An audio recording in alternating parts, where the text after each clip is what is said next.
Sales tax 17 से बढ़ाकर 18% और पुरतैश अशिया पर 25% GST का फैसला। ज़राए के मुताबिक हुकूमत ने सेल्स टैक्स की शरह 17 से बढ़ाकर 18% करने का फैसला किया। सेल्स टैक्स की शरह 1% बढ़ाने से 50 अरब रुपए से ज्यादा का इजाफी बोझ अवाम पर आ सकता है। ज़राए का कहना है कि पुर अशिया पर ड्यूटी की शरह 25% तक पहुँचाने की हुकूमती तैयारी मुकम्मल कर ली गई। मिनी बजट में लग्जरी आइटम्स पर टैक्स लगाकर 60 से 70 अरब रुपए की आमदन का इम्कान। हुकूमत ने सिगरेट पर एक्साइज ड्यूटी का फौरी नफाज करते हुए नोटिफिकेशन भी जारी कर दिया। ज़राए के मुताबिक सिगरेट पर ज्यादा टैक्स के बाद गैर कानूनी तजारत से कौमी खजाने को सालाना 100 अरब रुपए का नुकसान हो रहा है। मिनी बजट के लिए हुकूमत ने सैकड़ों पुरतैश अशिया पर 25% GST लगाने की भी मंजूरी दे दी। पुरतैश अशिया पर 25% GST का इतलाक आज के ज़िमनी फाइनेंस बिल में किया जाएगा। FPR ने इन तमाम दरामदी लग्जरी अशिया पर GST की शरह बढ़ा दी। इन दरामदी लग्जरी अशिया पर वजारत तजारत ने कुछ अरसा कबल पाबंदी लगाई थी। ज़राए ने बताया कि हुकूमत की जानिब से मुकामी सतह पर कुछ तैयार कुछ पुरतैश चीजों पर भी GST बढ़ाने की तजवीज़ है। IMF की मजम्मत के बाद हुकूमत ने फील्ड लेवी का नफाज मुलतवी कर दिया। ख्याल रहे कि हुकूमत ने मिनी बजट ऑर्डिनेंस के जरिए न लाने का फैसला कर लिया है और ज़िमनी फाइनेंस बिल कौमी असम्बली और सेनेट का इजलास बुलाकर मंजूरी के लिए पेश किया जाएगा।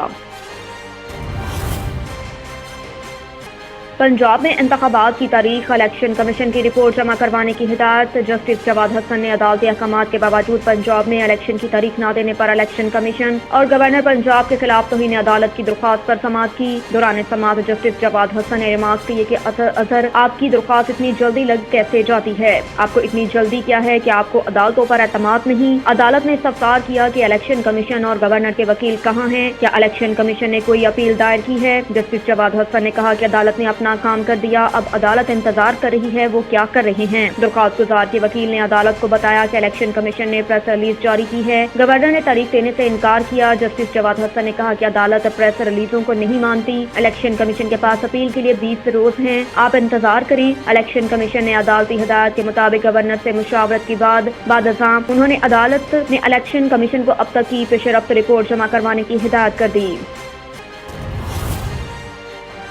वफाक में निगरान हुकूमत के बगैर 2 सूबाई असम्बलियों के इलेक्शन मुतनाज़ा हो सकते हैं। वज़ीर दाखिला ने कहा कि आइन में इलेक्शन के लिए 90 दिन का जरूर जिक्र है, लेकिन फ्री एंड फेयर इलेक्शन भी आइन का तकाजा है। 2 असम्बलियों के इलेक्शन हुए और वफाक में क्लियर टिकट सेटअप न हुआ तो इलेक्शन मुतनाज़ा हो सकते हैं। वज़ीर दाखिला का कहना था कि इलेक्शन में हार की सूरत में इमरान खान हम पर इल्जाम लगाएंगे कि निगरान सेटअप नहीं था और उन्होंने असर और रसूख इस्तेमाल किया। इस सूरत हाल में इलेक्शन कमीशन को बेहतर फैसला करना चाहिए। नया इलेक्शन इस्तेकाम का बायस बनना चाहिए, ना कि नए धरने और अफरा तफरी का। राना सनाउल्लाह का कहना था कि मामला इलेक्शन कमीशन और अदालत के दरमियान है। इलेक्शन कमीशन नजरसानी का कह सकता है और इलेक्शन भी करवा सकता है। हमारी राय है कि कौमी और सूबाई इलेक्शन एक साथ होने चाहिए।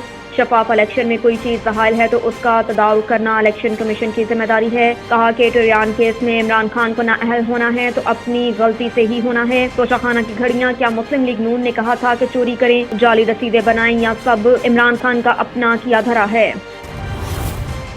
फवाद चौधरी कहते हैं इंतखाबात में तखीरी हरबे अपनाने पर इलेक्शन कमीशन पर आर्टिकल 6 लगना चाहिए। एक बयान में फवाद चौधरी का कहना था कि आर्टिकल 6 की खिलाफ वर्जी पर चीफ इलेक्शन कमिश्नर को गिरफ्तार करके जेल भेजना चाहिए। तो दूसरी जानिब PTI रहनुमा असद उमर का कहना है कि अगर हुकूमत इलेक्शन की जानिब जाती है तो फिर जेल भरो तहरीक की जरूरत नहीं, लेकिन हुकूमत ने गैर आईनी इक़दामात किए तो फिर जेल भरो तहरीक के सिवा PTI के पास और कोई रास्ता नहीं होगा। असद उमर का कहना था कि हुकूमत जानबदार अफसरान को तैनात कर रही है, जिसके खिलाफ हाई कोर्ट से रजू कर लिया है।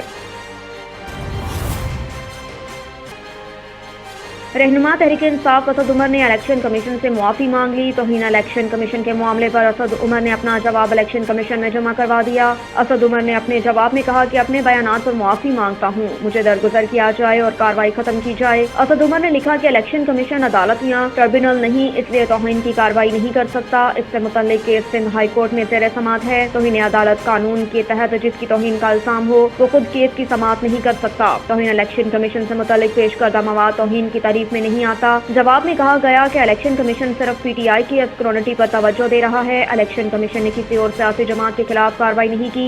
इलेक्शन कमीशन PTI के मामले में जानबदार है। आईनी इदारा इम्तियाजी सलूक करे तो मुतासरा फरीक को आवाज उठाने का हक है। इलेक्शन कमीशन की फैक्ट फाइंडिंग रिपोर्ट गलत, बेबुनियाद और गैर मुनासिफाना है।